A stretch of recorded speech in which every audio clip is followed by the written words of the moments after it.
Саламатсыңарбы балдар?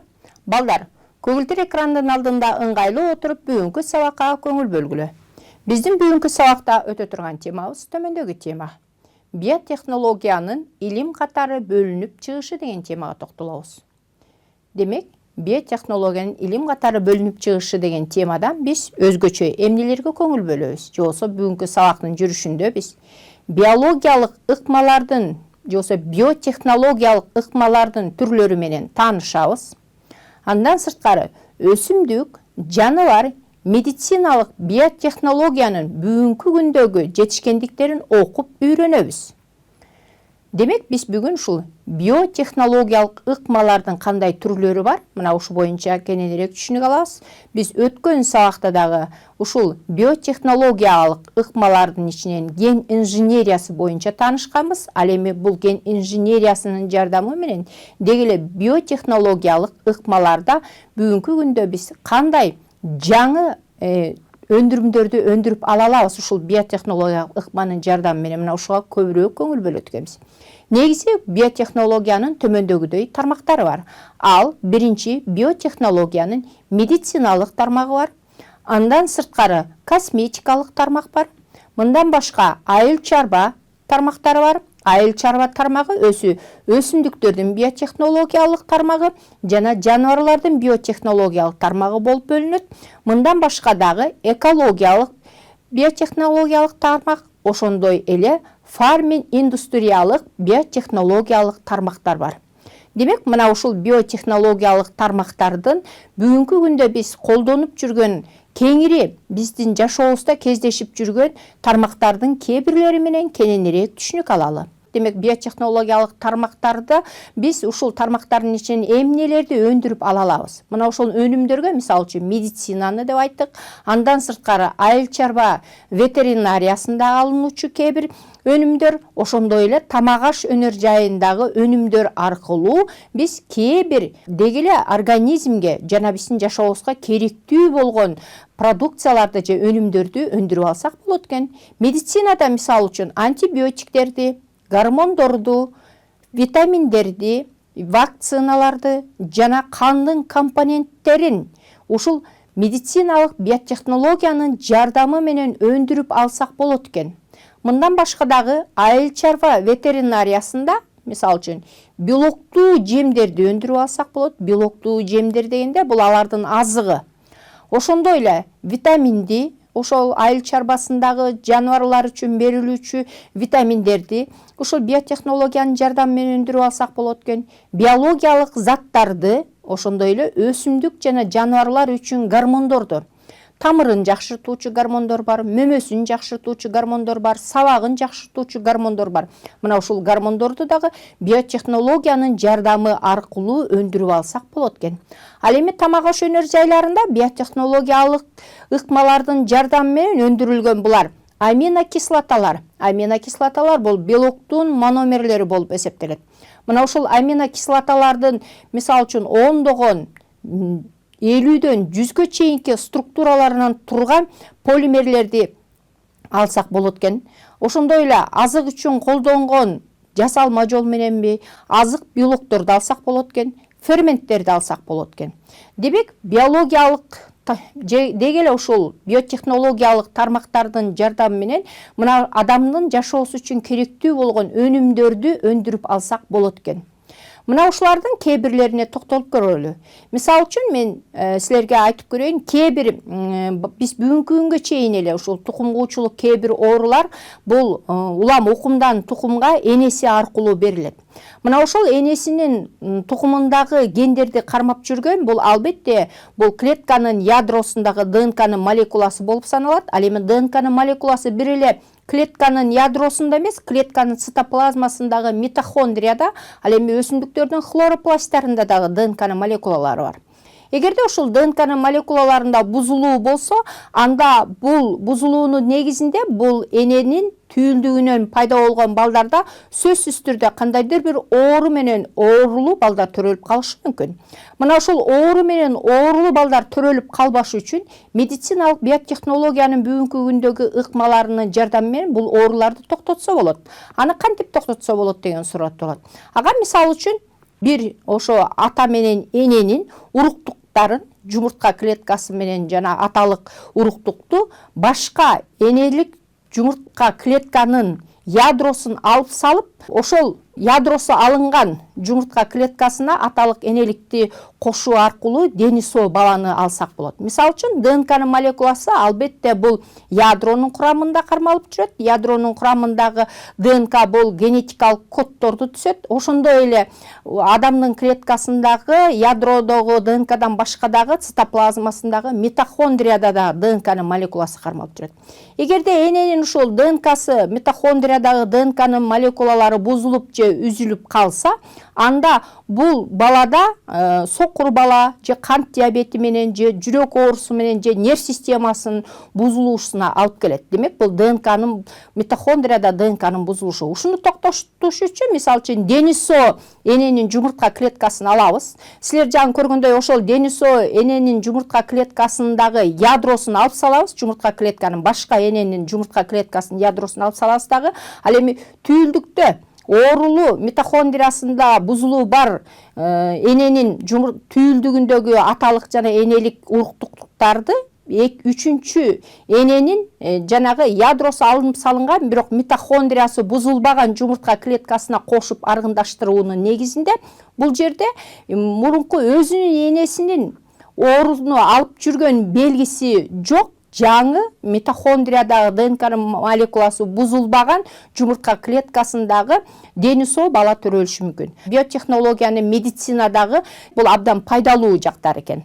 Мындан башка дагы биотехнологиянын жаныбарларда дагы абдан чоң мааниси бар. Мисалы үчүн, жаныбарлардын сапаттуулуктарын жогорулатыш үчүн албетте ал жаныбарлардын гендерине абдан көп маани беребиз. Бирок жаратылышта кээ бир жаныбарлар эч качан бири-бири менен аргындашпайт.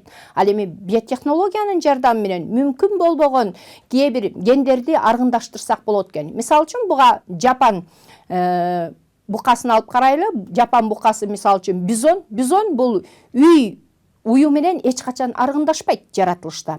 А бирок биотехнологиянын жардамы менен ушул жапан букасынын эттүүлүгү абдан жогору болгондуктан, үй уюнун эти сапаттуулугу начар болгондуктан, бул жерде ушул биотехнологиялык ыкманын жардамы менен ушул жапан бука же бизондун уруктугун алып туруп, ал үй уюнун уруктугуна кошуп, Америкада, мисалы үчүн, эт багытындагы ушул бизон менен үй уюнун экөөнүн аргындашуусунан алынган жаңы порода алынган. Демек, бул биотехнологиялык ыкманын жардамы менен адамдардын ушунчалык илими, бүгүнкү күндө биотехнологиялык илим абдан өнүккөндүктөн, жаратылышта мүмкүн болбогон, аргындашпаган өсүмдүктөр менен жаныбарларды аргындаштыруу аркылуу алардын жогорку сапаттык касиеттерин алып жүрө турган жаңы порода жана сортторду ала алат экенбиз. Мындан башка дагы, мисалы үчүн, кээ бир жаныбарларды алып карай турган болсок, бул жерде тоок менен индук эч качан жаратылышта бири-бири менен аргындашпайт. Бирок биотехнологиянын жардамы менен бул тооктун уруктугуна индуктун уруктугун кошуп туруп, экөөнүн ортосунан гибридтик эт багытында дагы, жумуртка багытында дагы жаңы породаны ала алышкан. Бул аргындаштыруу, алардын уруктуктарын куюштуруу аркылуу алынган. Ошондой эле эчки менен кой жаратылышта эч качан аргындашпайт. Бирок бул биотехнологиялык ыкманын жардамы менен булардын уруктуктарын куюштуруу аркылуу кой менен эчкинин гибриди алынган жаңы порода келип чыккан.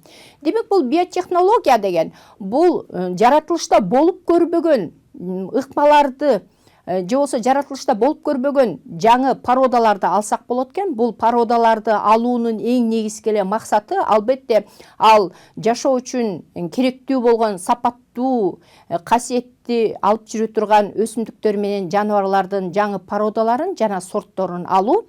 Ошондой эле медициналык биотехнологияда кээ бир адамдардагы терс ооруларды пайда кылып, же болсо ошол оорунун укумдан тукумга берилишин токтотуш үчүн дагы ушул биотехнологиялык ыкманын жардамы менен таза дени соо баланы дагы түйүлдүгүн өндүрүп алсак болот экен. Албетте, бул эн атасынын өзүнүн пикири менен келишим түзүп туруп, андан кийин гана ошол энесиндеги ошол ооруну алып жүрүүчү генди жок кылыш үчүн башка дени соо эненин жумуртка клеткасындагы ошол генди алып, анан уруктандыруу, уругун куюштуруу аркылуу дени соо бала төрөлсө болот экен. Демек, бул дагы биотехнологиянын бүгүнкү күндө абдан өнүккөн экен. Мындан башка дагы мисалы үчүн биотехнология өсүмдүк үчүн да абдан пайдалуу. Мисалы үчүн өсүмдүк үчүн болгондо бул өсүмдүктүн клеткасындагы ядродогу ДНКнын молекулалары менен башка бир өсүмдүктүн ДНКсынын гендерин алмаштырып, аларды ошо ядросуна куюштуруу аркылуу бул лабораторияда өсүмдүктүн жаңы сортун алсак болот экен. Бул жаңы сортун алуунун эң негизги максаты эле алардын касиетин абдан пайдалуу касиеттерине үстөмдүк кылуу болуп саналат. Мисалы үчүн пайдалуу касиеттерине үстөмдүк кылууда өзгөчө мисалы үчүн Антарктидадагы балыкты алып карашкан. Бул Антарктидадагы балыктар, бул мисалы үчүн камба балыгын алып карасак, бул антифриздик касиети абдан жогору. Антифриздик касиети абдан жогору дегенде бул Антарктидада же Арктикадагы балыктардын суукка чыдамдуулук касиети жогору болгон гени бар. Мына ошол суукка чыдамдуулук касиетиндеги генди алып жүргөн генин алып туруп, аны өсүмдүктөр менен куюштурган. Мисалы үчүн эч качан жаратылышта картошка менен балыктын гени эч качан кошулбайт жаратылышта. Бирок биотехнологиянын жардамы менен ушул картошканын жана кулпунайдын суукка чыдамдуулугун жогорулатыш үчүн Антарктидадагы камба балыгынын антифриздик касиетти алып жүргөн генин алгандагы картошканын ядросундагы генге кошуп, картошканын суукка чыдамдуулук касиети бар жаңы сортун алган. Демек, бул биотехнологияда мисалы үчүн мүмкүн болбогон жаңы сортторду жана породаларды алууга абдан чоң жардам бере турган ыкмалардын бири болуп саналат экен. Ошондой эле биотехнологияда мисалы үчүн помидорлорду алып карай турган болсок, кадимки помидор, табигый помидор, бул 3-4 күн өткөндөн кийин ал өзүнүн сапатын начарлатып бузула баштайт, же болбосо ал жумшара баштайт, же чирий баштайт. Ал эми биотехнологиялык жол менен алынган помидордун сапаты көпкө чейин сакталган. Бул ошо нымдуулукка дагы чыдамдуу, жана анын ошол сырткы кабыгы да абдан бекемдикти берген, жана көпкө чейин чириген эмес. Себеп дегенде бул помидордун генине силер көрүп тургандай чаяндын ушул суукка, нымдуулукка, ысыкка чыдамдуу болгон касиетин алып жүргөн генин алып туруп помидордун гени менен аргындаштыргандагы, андан кийин гана алардын уруктарын таратып, башка биз теплицаларда өстүрүп, өндүрүп, бул сапаттуулукту алып жүрө турган жаңы помидордун сортун ала алат экенбиз.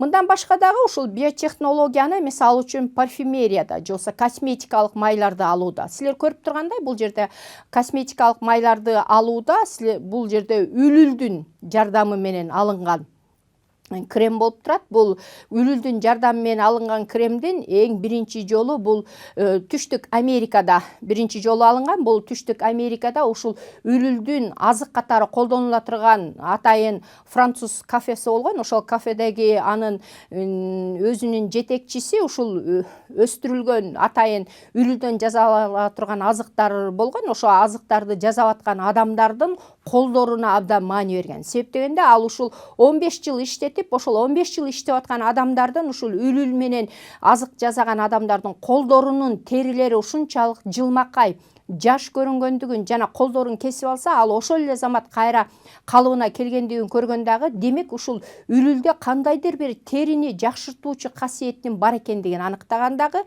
кийин аны ушул косметикалык крем алынган. Башкача айтканда, ушул үлүлдүн былжырынан адамдын денесине коюла турган атайын крем алынган. Үлүл креми деп аталат. Демек, үлүл кремин ошол албетте үлүлдү бул сууга салып коюшкан. Ошол сууга үлүл өзүнүн былжыр суюктугун бөлүп чыгарган. Ошол бөлүп чыгарган былжыр суюктугун өсүмдүктүн, мисалы үчүн мүмкүн карагаттын же болбосо алманын ширеси менен аралаштырып, ошол атайын адамдардын колдоно турган атайын гель, терини жууй турган шампунь, самын жана ошол беттин бырыштарын кетире турган жана жашартуучу касиетти бере турган ошол үлүлдөн жасалган крем алынган. Демек, мына ушул биотехнологиялык ыкманын жардамы менен бүгүнкү күндө мисалы үчүн медицинада жаныбарлардын жаңы породаларын алууда, өсүмдүктөрдүн жаңы сортторун алууда, ошондой эле адамдардын бүгүнкү күндө колдонуп жүргөн ошол косметикалык бет майлары, жана атыр самындары дагы ушул жаныбарлардын, бактериялардын, өсүмдүктөрдүн, козгарындардын клеткаларындагы кандайдыр бир эң жогорку сапаттуулукту алып жүргөн гендери менен аргындаштырылып, куюштурулуп, бүгүнкү күндөгү абдан жогорку сапаттуу продукцияларды, өнүмдөрдү ала алышат экен. Демек, анда биотехнологиянын бүгүнкү күндө кандай мааниси бар деген суроо туулат. Аны үчүн мен силерге төмөндөгүдөй суроо дайындадым. Бул суроону окуп, көңүл бөлүп, жооп бергенге аракет кылып көргүлө. Биотехнология бүгүнкү күндө керекпи турмушта деген суроо туулат. Бул жерде эки вариант турат: ооба жана жок деген. Биотехнология бүгүнкү күндө керекпи турмушта деген суроо туулуп атат. Албетте, бул суроону бардыгыңар тең жооп берип жатат болушуңар керек. Бул суроонун туура жообун мен силерге көрсөтүп коеюн. Биотехнология бүгүнкү күндө абдан керек, ооба керек. Эмне үчүн керек дегенде, биз жаңы эле айттык, бул жашоодо болбой турган кээ бир өсүмдүктөр менен жаныбарлардын жаңы сортторун жана породаларын алыш үчүн биотехнологиянын тармактары абдан керек экен. Ошондой эле адамдардагы кээ бир ооруларды токтотуш үчүн дагы ушул медициналык биотехнология абдан керектелет экен. Ал ошол ооруларды токтотуш үчүн алардын ошо түйүлдүк пайда болуп жаткан кезде эле кайсы гени бузулган болсо, ошол генди кайра калыбына келтирүүчү касиетке ээ болгон ыкмаларды колдоно алат экенбиз. Демек, анда биотехнология бүгүнкү күндө биздин жашообуз үчүн абдан керек экен. Албетте, кээ бир терс көрүнүштөрү бар. Бул терс көрүнүштөрдү мүмкүн болушунча жаратылышка, деги эле адамдын организмин бузууга жол бербеш үчүн аларды өндүрбөш керек. Мисалы үчүн, өзгөчө өсүмдүктөрдүн санына карап биз кээ бир гербицидтерди же болбосо жер семирткичтерди абдан көбүрөөк колдонобуз. Бул көбүрөөк колдонуунун негизинде эле адамдарда ар кандай бузулууларды алып келет. Ал эми ошо бузулууларды алып келбеш үчүн эң биринчи биз ал өндүрүлгөн химиялык керексиз заттарды колдонбоого аракет кылышыбыз керек экен. Ал эми биотехнологиянын жардамы менен албетте адамдарда, мисалы үчүн, кант диабети менен ооруган адамдарга инсулин деген гормонду биз өткөн сабакта токтолгонбуз, ич өткөк бактериясы аркылуу алгандыгын, ошондой эле ага чочконун уйку безинден бөлүнүп чыккан гормонду кошуп, инсулиндин алына тургандыгын, ошондой эле бойду өстүрүүчү гормондордун бөлүнүп чыгышы, булчуңдарды жакшыртуучу гормондордун өндүрүшү ушул биотехнологиялык ыкмалардын жардамы менен ишке ашырылат экен. Анда бүгүнкү күндө бизде ушул биотехнологиялык тармактардагы колдонулуучу ыкмаларды ар бир адам аң сезимдүүлүк менен пайдаланып, жана аны туура колдонуу эң негизги максат болуп саналат экен. Мына балдар, мен бүгүн силер менен ушул биотехнологиялык илимдин келип чыгышы, өнүгүшү жана алардын тармактары боюнча тааныштык. Ал эми силер үйдөн дагы бул боюнча өзүңөр кайталап окуп чыгат болушуңар керек. Ал эми мен ушу бүгүнкү сабагымды аяктайын. Кийинки сабакта жолугушканга чейин саламатта калгыла.